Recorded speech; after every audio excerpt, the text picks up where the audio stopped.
Hey guys, it's Waffle Jams here, and welcome back to another video. Today we are going to do another Minecraft video, but it's going to be a little different. I'm going to be showing you guys what I use for like my PvP settings or just my settings in general in Minecraft.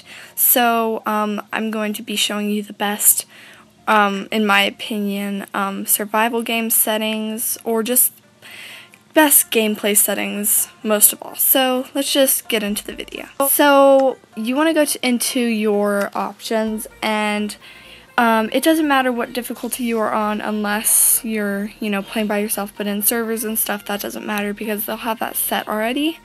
Nothing really here. In this mode, see my crosshair on my screen, the crosshair, the thing in the middle of the screen that looks like a cross. Don't use third person in PvP whenever you have that because it's kind of hard to hit people. But if you do, it's kind of a hack. If you do have, like, if you can tap anywhere on your screen, like over all the way on the left side and still be able to hit someone, if you don't have a crosshair, that's what I'm trying to aim for, then this is helpful whenever you're doing PvP because you can see all around you, and it's a good setting if you do have that, but I think most people don't. I'm not quite sure. I have an iPad and it doesn't, and it helped me a lot, but on the, if you have a crosshair on your screen, let's just leave it looking out of your eyes.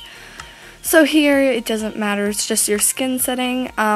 Sensitivity, you want it kind of here. If you have a bigger screen, make it more up, turn it up because it helps, because the screen is bigger and you need to drag your hand faster. So it just helps to have more sensitivity because you're going across a larger screen. But if you just have a small screen like an iPhone like I'm using, keep the sensitivity like to the middle or maybe a little lower than the middle.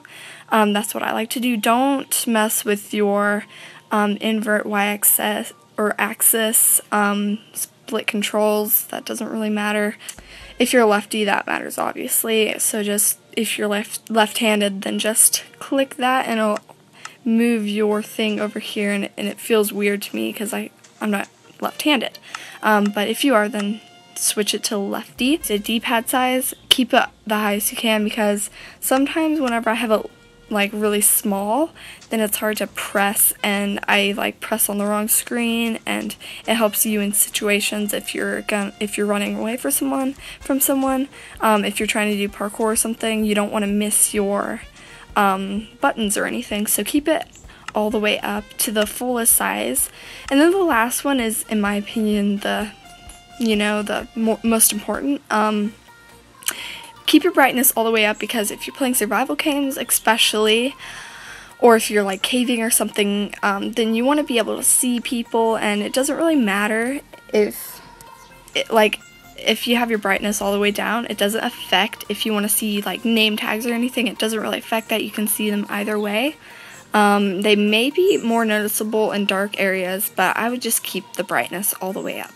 The render distance, I would keep it probably in the middle to right here, if I was playing just like a little single player. But if you are playing in survival games or somewhere where you're trying to find people or chests or something, keep it low to this tick, to the first tick, because sometimes I have this glitch, I'm not sure if other people do, but if you are walking and you don't see this tree load and it has a chest in it, you can be able to see it, because usually you can see the chests in the tree, because if it doesn't load, it sometimes just is a glitch and it doesn't render in, and you can see chests from far away, so that helps you with your route. And also you can see people climbing mountains if they're on the other side and the mountain hasn't rendered. You can see them on the other side, so that helps you with finding people.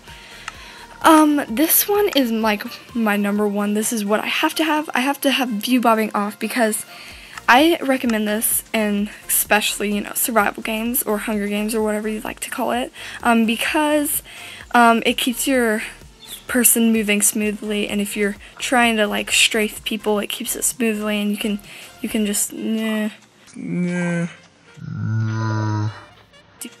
that, keep it without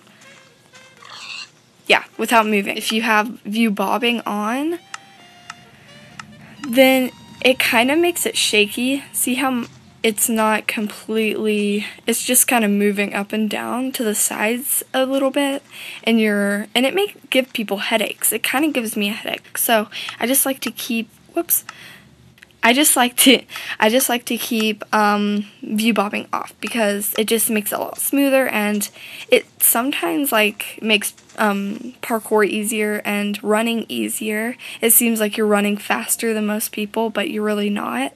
But it's just a better setting to have, in my opinion. If you do like view bobbing on, that's your opinion, but my opinion is just try out view bobbing off and see how it goes for you. So that's about it. That's all my settings that I use. Let's do a quick run through. Sound. Oh, I forgot to go over the sound volume. Keep it all the way up, or like right around the high volume, because you want to hear players coming up behind you, or monsters if you're playing single player, so that you can hear people coming up behind you, so that you won't get sneaked up on, and that would just be bad. So yeah, the quick run through is sound all the way up. These are the settings to this space, and these are my most important settings.